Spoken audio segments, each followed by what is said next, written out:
So when we hit the person on the head, we're not just trying to hit the top of the head. Okay, we're trying to actually cut through the head. So if you cut somebody through the head, I would say 1,000% of the time they're going to die.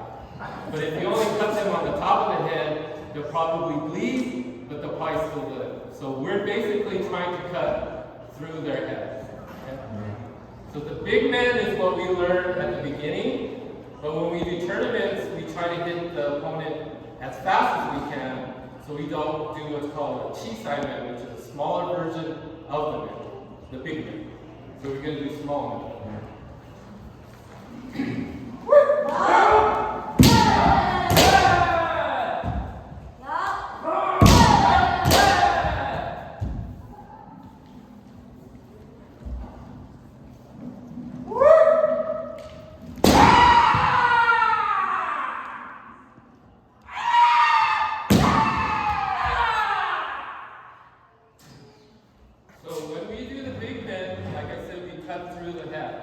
So even when we do the small men, the power of the cut is still through the whole head. Okay? So even though we're doing it smaller, we're still trying to cut through the whole head. Okay? So that's the first cut we learned, which is men. Okay? So if you see the men, there's a center bar. So obviously that's the center. Okay? So we are actually allowed to hit 45 degrees off center. So we can actually hit the person at an angle on the side. Okay, we cannot hit 90 degrees. If you hit the person 90 degrees, you're going to hit him in the ear and you're going to pop his ear. Okay, so 45 degrees off center. Okay? Second cut we learned is kote. Kote is a cut to the wrist. Now you see the glove that we wear, there's the fist area and then the wrist area. So the point of kote is actually the wrist area. Not the fist area, it's the wrist area. Okay? So we're going to do big kote first.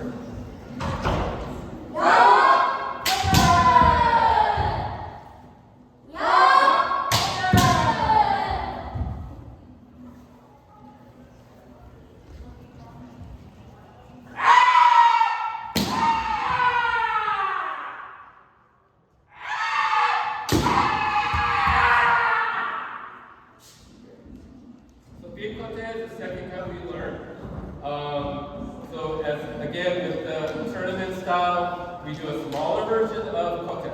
So we're not taking our sword, lifting it up. We're trying to cut it at a smaller movement. Small movement.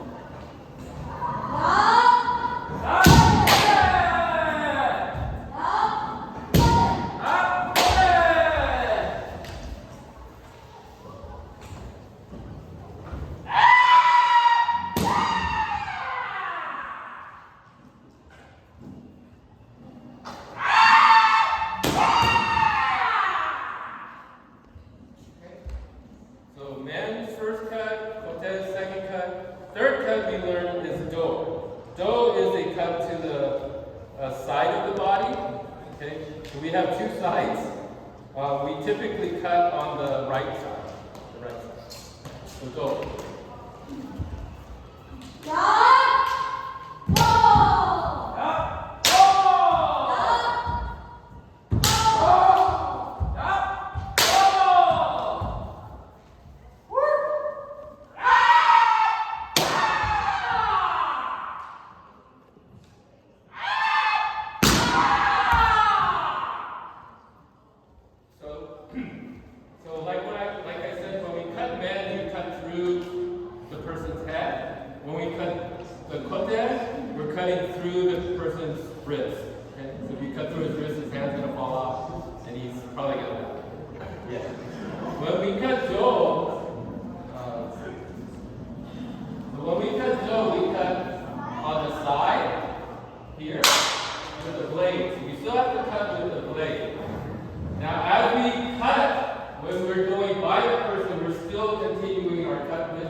We can also cut dough on the left side.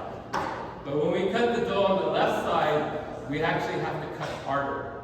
So right side, left side. So we have to cut hard. See, I don't know if you heard the sound, it's different.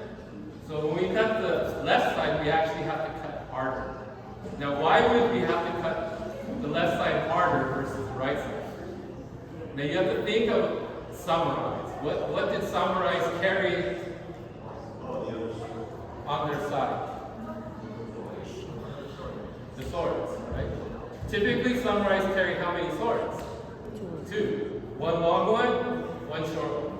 Typically they only fight with the long one. That means the short one's still here. So if you cut this side, you have to cut through a sword. So that's why when we cut this side, we have to cut harder. So the fourth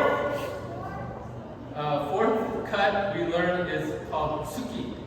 Tsuki is only done by black belts.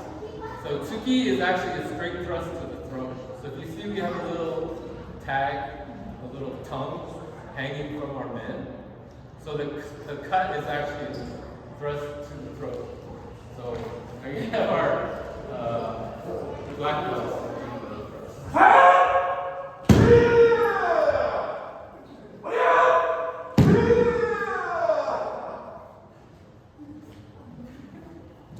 That was a little bit more dangerous, so it takes a little bit more years of practice. Okay. So we're going to just do a couple of quick combination moves.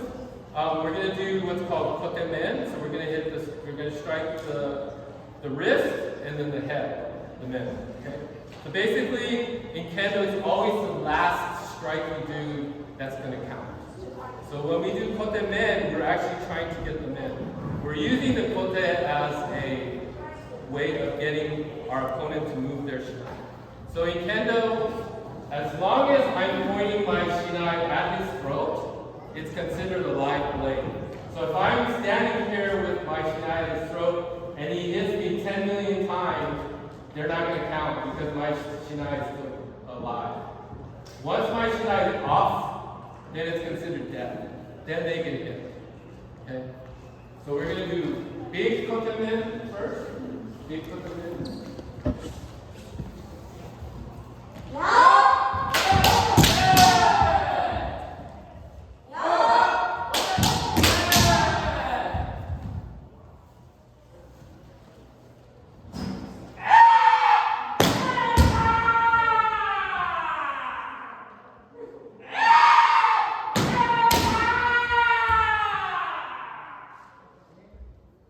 So that was our big version of kotemen. Just as previously, when we do tournaments, we try to hit the person as fast as we can. So we do a smaller version of kotemen. So we do small.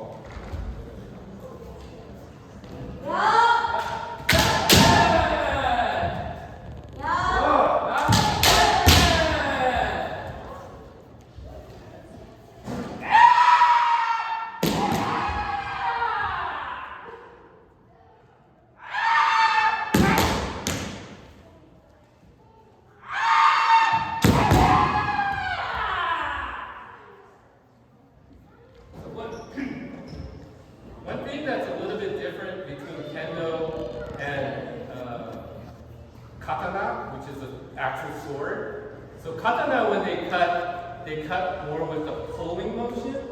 So they start their cut more on the dull part of the blade, and they pull through. Kendo is opposite. We cut with the sharp part of the blade, and we cut through. So the angle of our blade when we cut is very important.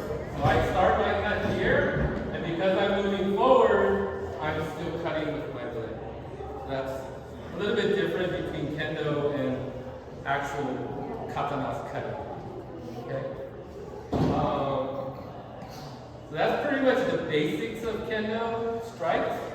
So now I'm going to have them do some sparring, because that's a little bit more fun to watch. So first two I'm going to have are brothers. So this is a good way to, if you have kids and you don't want them to throw stuff at your house, bring them to Kendo.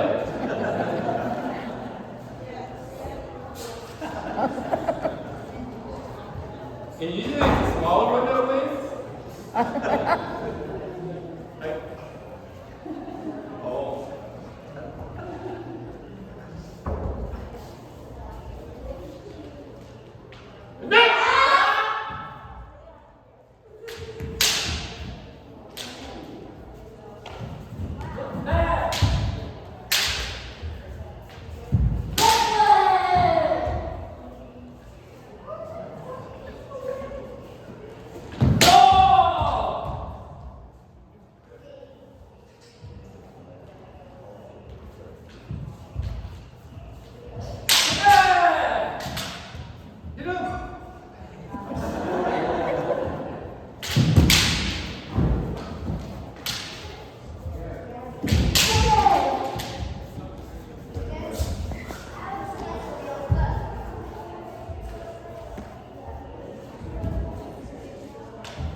So we do have, they didn't have it, but we do initial ki when we're about to spar. You use your initial ki with spirit to try to intimidate your opponent.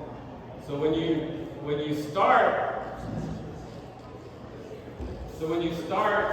you want to use your initial ki to get your opponent to back away. So you want to use spirit. Yeah! You want to use that spirit, then he backs away. Okay? So you're using that spirit to get yourself to get ready to fight. Okay? So we're going to have Mark and Charles.